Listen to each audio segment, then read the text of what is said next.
मौजूद सामीन ग्रामी कदर, परसों हमारी जमात के लिए एक बहुत बड़ा दुख का दिन था। हमारी जमात के असर हाज़र के सबसे बड़े मुफ्ती और बहुत बड़े शेहुल हदीस मुफ्ती उबैदुल्लाह अफीफ दुनिया से चले गए। इन्ना लिल्लाहि व इन्ना इलैहि राजिऊन।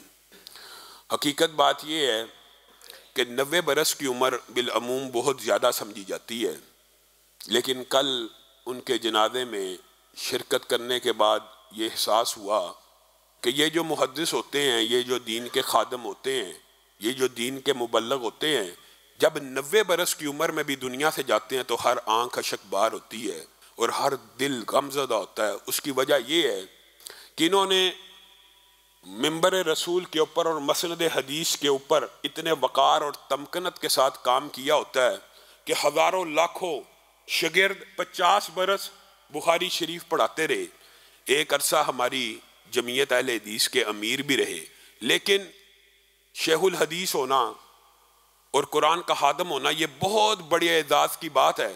लेकिन इसके अलावा भी बाज़ सलाहियतें, बाज़ बातें उनमें ऐसी थी कि इंसान उसका जिक्र अगर ना करे तो ये एक एहसान फरामोशी भी होगी और अपने असलाफ के इन खूबसूरत रवायात को और अपने असलाफ के इन खूबसूरत तज़किरों को अपनी आइंदा आने वाली नस्लों में मुंतकिल करना, ये भी एक नेकी का काम है।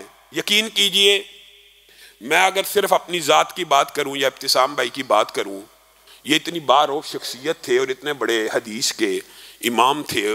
इनकी तबीयत में बहुत ज़्यादा जलाल भी था और ये बड़े बारोब थे।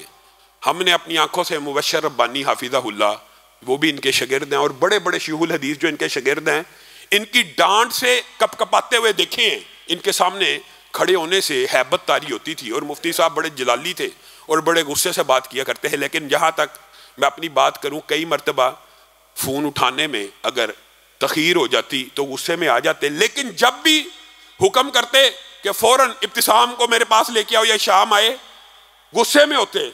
यकीन मानिए, जब भी भरपूर गुस्से में भी इनके सामने गए हैं तो मुस्कुराना शुरू कर देते और कहते हुण तुहानू की कहां, तुहाडे नाल प्यार ही बड़ा है, तुसी मेरे अल्लामा दे पुत्र हो, मेरे बाप के करीबी तरीन दोस्तों में से थे और चीनिया वाली मस्जिद के अंदर भी शेहुल हदीस रहे। अल्लाह रब्बुल इज़्ज़त उनको गरीक रहमत फरमाए और उनकी कब्र को जन्नत का बाग बनाए, उनकी हर खता को माफ़ फरमाए। हमारे हाजी इकराम साहब की मस्जिद के भी एक अरसा खतीब रहे हैं। यानी बहुत ज़्यादा खिदमात उनकी इस्लाम के लिए, दीन के लिए और इस तरह के मुहद्दिसीन के लिए हम सबको दुआगो होना चाहिए। और बल्कि मैं ये बात कहना चाहता हूँ कि हमें लोगों के चले जाने के बाद ही उनकी अच्छाइयाँ याद नहीं करनी चाहिए, उनकी ज़िंदगी में भी उनकी कदर करनी चाहिए। आज जमात के पास अगर चंद नाम मौजूद हैं तो मैं आप नौजवानों को, आप बुज़ुर्गों को और पूरे पाकिस्तान के अहले तौहीद को ये बात कहना चाहता हूँ कि आज वो वक़्त है कि शेख मसूद आलम से इस्तिफ़ादा कीजिए, मौलाना इरशादुल हक कसरी से इस्तिफ़ादा कीजिए, हाफिज़ शरीफ साहब से इस्तिफ़ादा कीजिए, ज़ाहदी साहब से, अलवी साहब से। ये चंद नाम जो आज मुआशरे में, अब्दुल्ला नासिर रहमानी साहब से, आज ये चंद मुहद्दिसीन, ये मुहद्दिसीन की जमात की वो आखिरी पीढ़ी है जो हमसे एक एक करके अल्लाह ताला लेता चला जा रहा है। पिछले बरस कितने कितने बड़े शेहुल हदीस दुनिया से रुखसत हो गए। ये आखिरी लड़ी है, इनका इकराम कीजिए, इनका एहतराम कीजिए। और आज ये वक़्त है कि इन जैसे शयूख से, मुफ्ती अब्दुल सत्तार हम्माद साहब, अब मुफ्ती उबैदुल्लाह अफीफ के बाद पाकिस्तान के अंदर अहले हदीस में सबसे बड़े मुफ्ती अगर कोई बाकी रह गए हैं तो अब्दुल सत्तार हम्माद साहब ही हैं।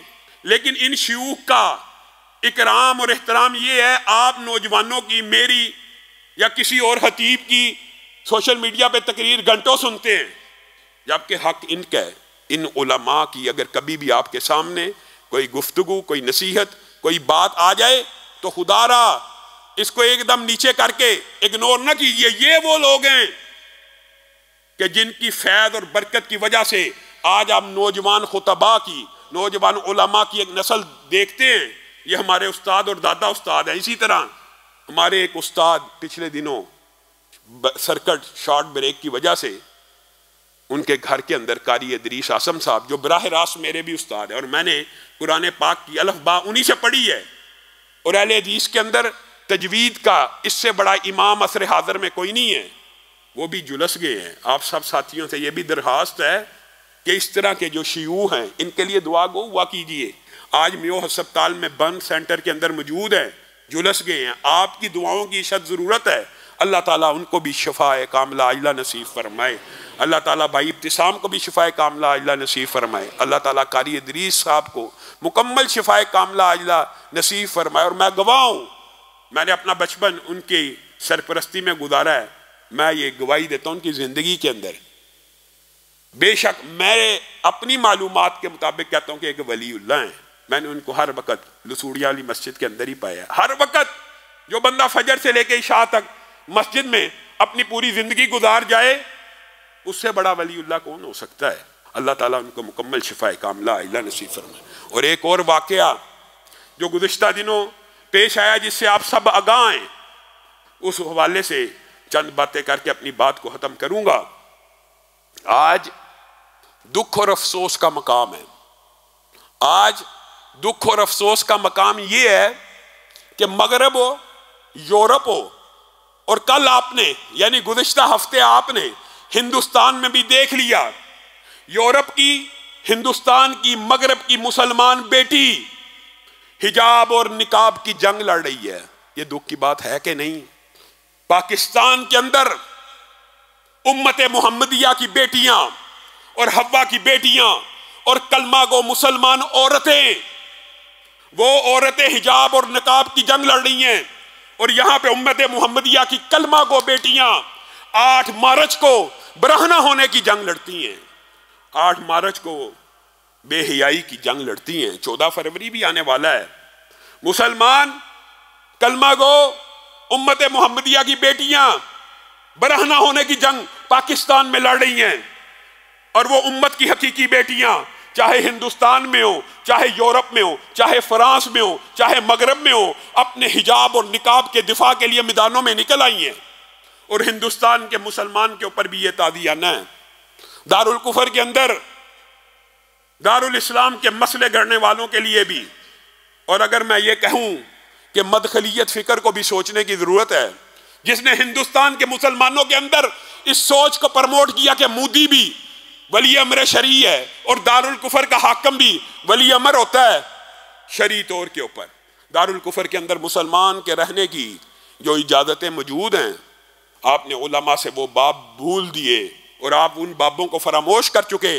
वहां पे जरूरत तो इस बात की थी कि हिंदुस्तान के कलब से नई मुस्लिम रियासतें मारद वजूद में आए। वहां के मुसलमान उलमा ने यह फलसफा इख्तियार कर लिया कि यह भी वली अमर शरीय, इसकी भी इताअत होनी चाहिए। तो फिर इनकलाब कैसे बपा होगा। फिर इन बेटियों को ही सड़कों पे निकलना पड़ा। और उस बेटी मुस्कान ने सहाबियात की याद को ताज़ा कर दिया। और मर्दों के लिए अगर कहा जाए चूड़ियों का तोहफा भी पेश कर दिया तो बेजानी होगा। जब मुसलमान मर्द जिहाद से मुंह मोड़ लें और आज़ादी की जंग को छोड़ लें और दारुल कुफर के अहकामात को फरामोश कर दें, तो फिर मुसलमान बेटियों को यही किरदार अदा करना पड़ता है। जालिमों और दरिंदों के सामने उसने अल्लाह अकबर का नारा बपा करके आज वहां के मुसलमानों को एक ताज़ियाना लगाया है, शायद कि उनकी गैरत जाग जाए। और मैं ये कहना चाहता हूं, मदखलियत फिक्र को दफन कर दीजिए। ये क्या फलसफा है कि जो भी हाकम आए, जो भी हुक्मरान है, काफिर भी हो, उसकी भी इताअत होगी। ये आपको किसी ने गलत पढ़ाया है, ये आपने गलत पढ़ा, या आपने गलत समझा। दारुल कुफर के अंदर आपको इस्लामी रियासतों का उसके लिए जिद्दोजहद करनी चाहिए। मुसलमान कभी गुलाम नहीं रहता। मुसलमान हमेशा अगर दारुल कुफर में होगा आज़ादी की जिद्दोजहद करेगा। मुसलमान का कोई मजहब इस्लाम में कोई गुलामी का कंसेप्ट है कि मुसलमान भी दारुल कुफर के अंदर उन्हीं का रियासत और सेकुलर रियासत के अंदर उन्हीं का शहरी बनकर रहेगा। मुसलमान का काम ये है वहां पे आज़ादी की जिद्दोजहद करे। और ये हकीकी फलसफा है, ये कोई अचंभे की बात नहीं है। इस हवाले से कई मरतबा आपके सामने गुजारिशात को रख चुका हूँ। अल्लाह रब्बुल इज़्ज़त जो कहा गया, जो सुना गया, उसको समझने की तौफीक इनायत फरमाए। सुभान रब्ब।